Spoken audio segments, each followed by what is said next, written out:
अस स्वामी यही कहाँ मिली परी हस्त असिरेख। पार्वती मैया प्रसन्न हुई सुन करके और अंत में कह ही दिया देवर्षि नारद जी ने कि जो तप करे कुमारी तुम्हारी, अगर आपकी बेटी तप करे तो भाभी हूं मैं संग ही त्रिपुरारी। भगवान शिव इनकी विपदा को दूर कर सकते हैं। क्यों बोले समर्थ कहूं नहीं दोष गुसाई।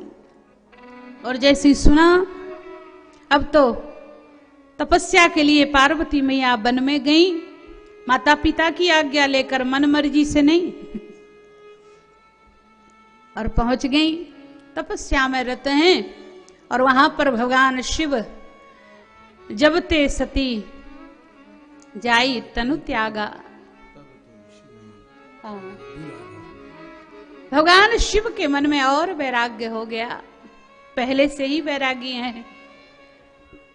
हर जगह बैठकर भगवत चर्चा करते हैं, भाव में डूबे रहते हैं। और देखा किसने? भगवान शंकर बड़े भाव में सहजता से बैठे हैं। तो मैं आपसे निवेदन करूं कि जो भगवान के भरोसे रहते हैं उनको अपनी चिंता नहीं करनी पड़ती, उनकी चिंता स्वयं भगवान करते हैं। और मुझे एक बात स्मरण में आती है कि एक बार जब भीष्म पितामह ने यह प्रतिज्ञा कर ली कि कल मैं अर्जुन को मार दूंगा,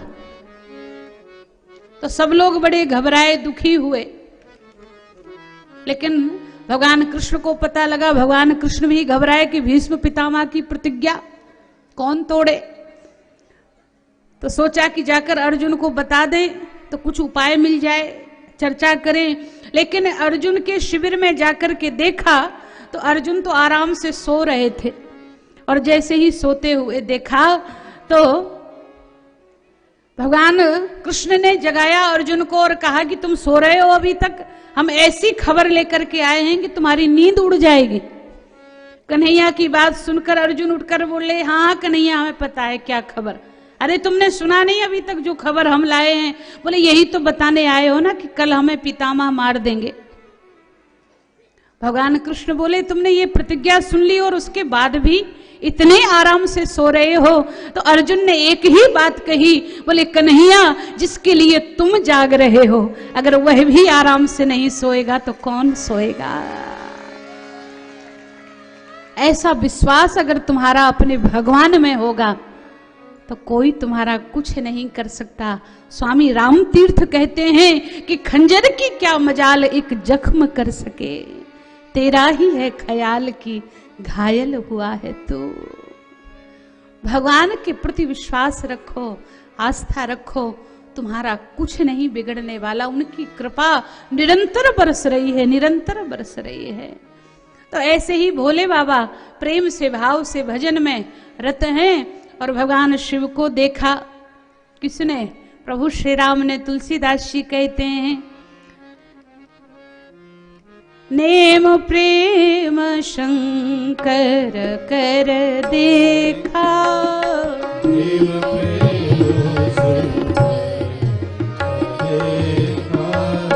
अभिचल हृदय भगति के रेखा,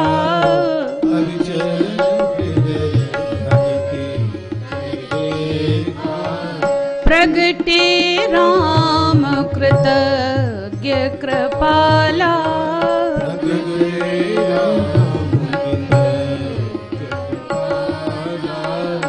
रूपशील निधि तेज विशाला,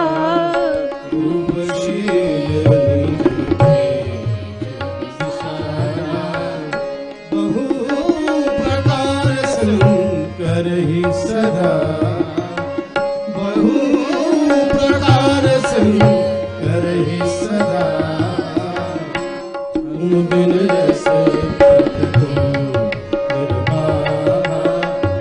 तुम बिन अस व्रत को निर्वाहा, तुम अस व्रत को। भगवान शंकर के पास पहुंच गए प्रभु श्री राम। नेम प्रेम शंकर कर देखा और कहा क्या? बोले महाराज हम तो आपके पास आए हैं विनती लेकर। भगवान शंकर बोले हम तो आपके सेवक हैं, आज्ञा करो। लेकिन आज भगवान अपनी मनवाने ही आए थे, बोले चाहे स्वामी मान लो चाहे सेवक मान लो, पर करना वही पड़ेगा जो हम चाहते हैं। तो दोनों ही बातें कह रहे हैं। बोले अब बिनती मम सुनहु शिव, ये तो दास भाव से कह रहे मेरी बिनती है, जो मोह पर निज ने हो।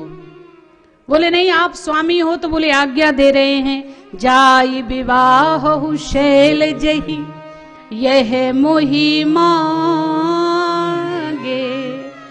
देव।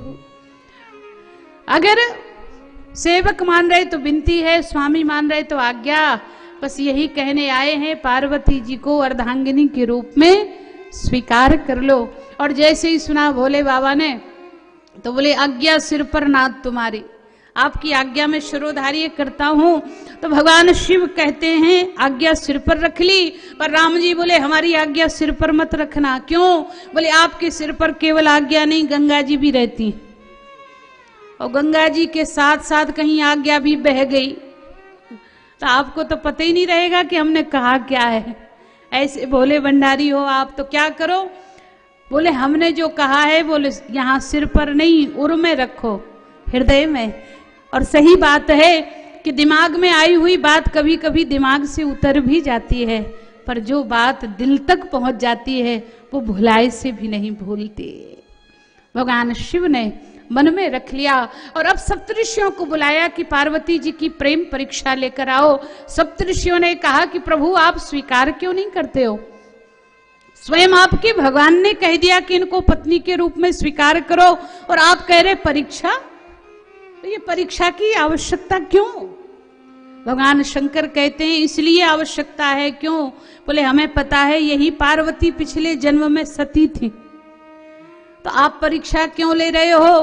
तो बोले सती जी से भी हमने कहा था इन्हें स्वीकार कर लो, ये भगवान है, पर सती जी ने बिना परीक्षा के हमारे राम जी को स्वीकार नहीं किया। तो आज प्रभु श्री राम कहते हैं कि जो हमारे भगवान को बिना परीक्षा के स्वीकार नहीं करता, उसे मैं भी बिना परीक्षा के स्वीकार नहीं करूंगा। इसलिए तुम जाकर प्रेम परीक्षा लो। अब तो श्रद्धा से ओतप्रोत है माता पार्वती, और भगवान शंकर पहुंचे हैं। और भगवान शंकर की कृपा से सप्तऋषि गए, दर्शन किया, पूछा बेटी क्या चाहती हो, इतना तप क्यों कर रही हो? और जैसे ही कहा तो पार्वती मैया कहती हैं कि देखो मुनि अविवेक हमारा चाहिए सदा शिव ही भरतारा। मुझे भगवान शिव पति रूप में चाहिए। तो सप्तऋषि बोले नहीं नहीं भगवान शिव तुम्हारे योग्य नहीं। क्यों? बोले जिसके पास न रहने को घर न खाने का ठिकाना, वो क्या पत्नी को सुखी रखेगा? तुम्हारे योग्य वर मैंने देखा है। कौन? बोले भगवान विष्णु, सारे संसार का भरण पोषण करने वाले। और जैसे ही सुना तो पार्वती मैया कहती नहीं नहीं महाराज आपके लिए गुणों के भंडार होंगे भगवान विष्णु, और हमारे लिए तो अच्छा है कि अगर भोले बाबा भिक्षा मांगकर खाते हैं तो हमें तो भोजन बनाने का झंझट भी नहीं है। वो भिक्षा मांगकर खाएंगे तो जो लाएंगे उसी में हमें भी दे देंगे। कौन पकाए, कौन खिलाए, कौन काम करे, हम तो और अच्छे। लेकिन तुम्हारे योग्य नहीं, वो सुंदर नहीं है, नगन अमंगल वेश। लेकिन पार्वती मैया कहती हैं बोले महादेव अवगुण भवन विष्णु सकल गुणधाम, जेहि कर मन रम जाहि सन तेहि तेहि सन काम। बोले भले ही भगवान विष्णु में गुण ही गुण है, भोले बाबा में आपको अवगुण दिखते हैं, लेकिन मेरा मन तो उनके लिए ही समर्पित हो चुका है। अब तो सप्तऋषि बोले ये बेटी तुम्हें सलाह किसने दी कि भोले बाबा के लिए तप करो? पार्वती मैया बोली हमारे गुरुजी ने कहा। कौन है गुरुजी? बोले देवर्षि नारद। और जैसी सुना कि देवर्षि नारद गुरुजी हैं तो बोले तब तो करती रहो तपस्या। क्यों? बोले जब गुरुजी कहीं घर नहीं बसा तो कौन तुम्हारा घर बसने देंगे? गुरुजी गुरुजी ठहरे, बाबा जी चाह रहे सबको ही बाबा जी बना दे। लेकिन जैसे ही गुरुदेव के लिए कहा तो मैया पार्वती बोल पड़ी, बोली 1-2 जन्म का निर्णय नहीं है, जन्म कोटि लगी रगर हमारी, जन्म कोटि लगी रगर हमारी, बरहु शंभु नत रहु कुमारी, परम शंभो नत रहु कुमारी, तजहु न नारद कर उपदेसु, अजहु नारद कर उपदेसु, आप कहीं सतबार महेशु, आप सतबार महेशु,